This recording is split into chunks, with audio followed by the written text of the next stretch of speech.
All right, so stop me if you have heard this before, but Draymond Green has found himself in some hot water. The Warriors forward leaving the bench in the third quarter of Golden State's win over Orlando on Monday. He returned to the bench, but did not go back into the game. Steve Kerr said it was Green's decision to leave the bench, and it was his decision not to put Green back in when he returned. So I need to bring someone on the ground out in the Bay to talk more about this. Who better than my guy, Nick Friedell, senior writer over at The Athletic. Nick, you've seen a lot.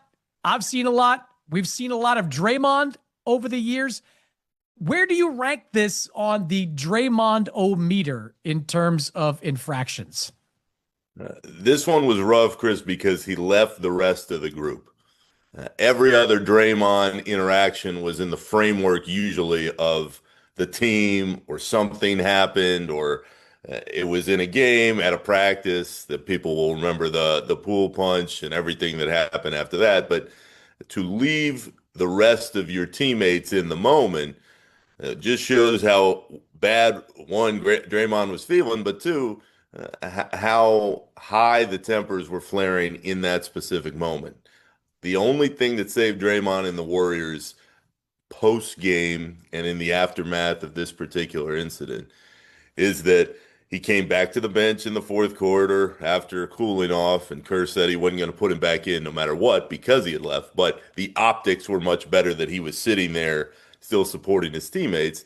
And two, I thought it was crucial that Draymond spoke publicly to the media after the game, and Kerr and Draymond tried to diffuse the situation.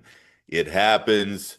Players and coaches yell at each other all the time. But to your point, we are just not used to seeing a player get so angry that he walks off the bench and has to collect himself. Were you able to discern after the game exactly what it was he was angry about? Because this is tantamount to quitting on your team. I mean, the Warriors wound up winning this game, but in that moment, they were down by 5 to Orlando in the third quarter. Draymond was not going to come out of the game, much less leave the bench. It was only 3 or 4 minutes into the third quarter. Like, were you able to decide? I know there was a rough sequence that caused Steve Kerr to call a timeout, but why was this the thing that pushed Draymond to this limit?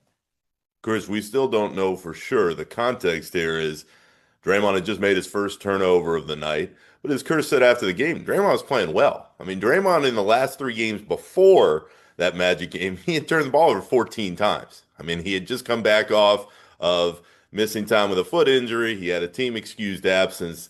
He was trying to catch his rhythm, but he really wasn't playing that well. On Monday night, he was playing well.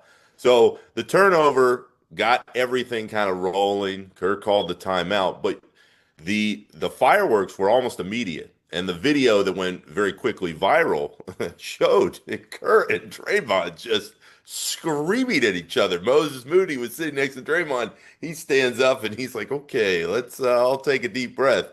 I think in some ways, because the fireworks between Draymond and different personnel within the Warriors organization through the years, I think it actually helps them in the moment, because there is that feeling of the temper's got the best of us. We're just going to move forward and we're going to continue on because we have before. And I thought that was Draymond's best answer, and it shows kind of where the mindset is today and moving forward.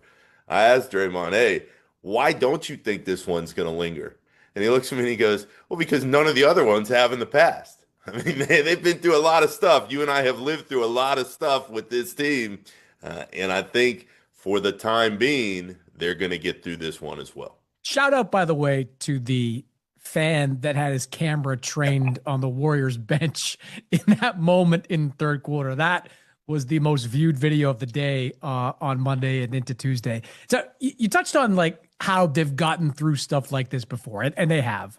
Whether it's Draymond melting down in that moment with Rudy Gobert, Draymond punching Jordan Poole, but they've been able to get through all of it. I think a big reason for that is because Draymond, in addition to being the heartbeat of this team, has been an extremely productive player for this team. Now, he still is a really good defensive player. Golden State's top 5 in the league in defensive efficiency. I think Draymond is still a big reason for that. But Nick, offensively, you touched on a bit of it with the turnovers. He has been bad. Like, his shooting numbers have just bottomed out. He's low 40s from the field. He's low 40s from 3-point range. Like, do you think play a role in how this team's able to move forward? Because it's one thing to brush it off when Draymond's giving you double doubles and defending 4 positions.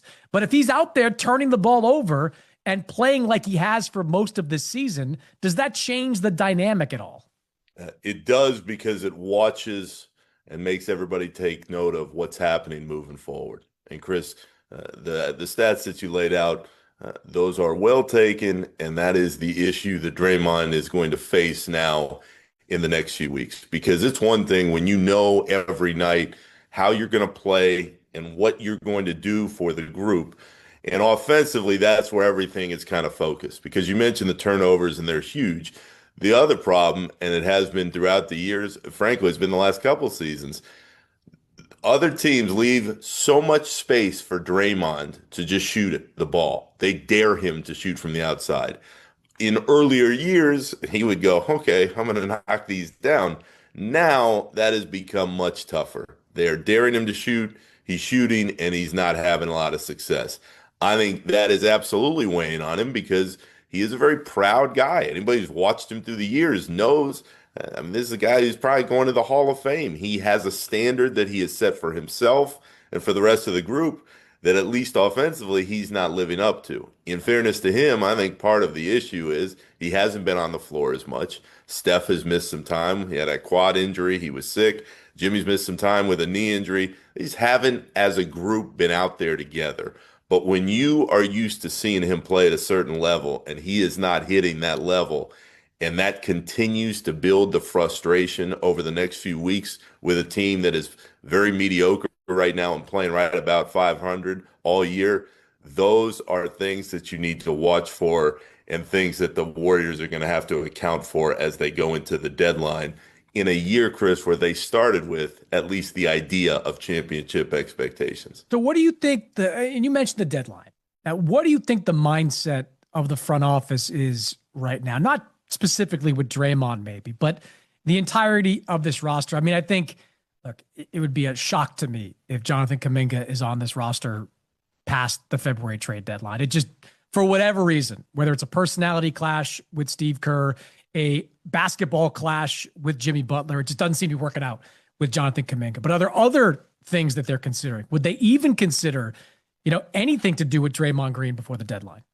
That would stun me. I mean, he is the emotional engine of this group. And Chris, the only player really that I think, even to make the numbers work cap-wise, that you would even consider that kind of move would be for Giannis. The problem that I'm seeing as you start looking at the assets and the numbers is I don't think the Warriors have anywhere close to the best offer that Milwaukee could find, assuming that we get down to that path a few more weeks from now and Giannis is indeed on the block and maybe looking to go elsewhere. So the short answer to your question is I think the Warriors are kind of stuck, because they'd love to make a move. And I'm with you. The odds are that Kuminga goes elsewhere between now and the first week of February. But Kuminga, and even if you attach a couple first-round picks and some other salaries to make the numbers work, I don't think you're bringing back the kind of player that's going to be that much of a difference maker for this group. It's why in the messaging, Kerr, Mike Dunleavy, they're all saying, hey, we have the answers here. We have to figure it out with what we have now. I just don't believe that they have the answers to go and contend for another title. And that's the issue. Can they have a better season than what they've shown to this point? Sure. I absolutely think they can play better than what we've seen now. But the reality is, especially with where Steph, Draymond, and Jimmy are at age-wise, they could give somebody a strong push in a series. I just don't believe they can win series after series after series and get back to another finals. Too bad, too, because Steph is still awesome. Like, you look at him in his late 30s and say, this is another guy that could push 40, go into his 40s, and still be one of the best players in the NBA. Nick Friedell, senior writer from The Athletic. Never boring in the Bay, my friend. I appreciate your time. The show never stops, my man. It's always good to be with you.